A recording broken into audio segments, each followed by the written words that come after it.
Components of Paint window.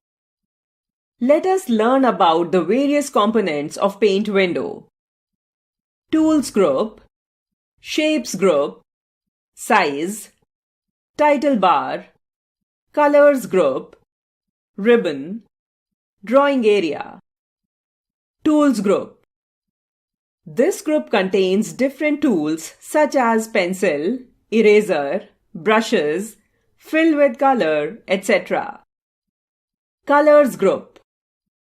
This group contains different colors to make your drawing colorful. Shapes group. This group contains shapes such as line, rectangle, curve, triangle, etc. Size. It is used to change the thickness of the selected tool. Drawing area.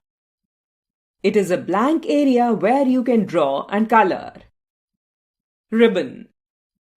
It is a long horizontal bar with commands. Title bar. It is a long horizontal bar on the top of the Paint window. It contains several buttons and the title of the file.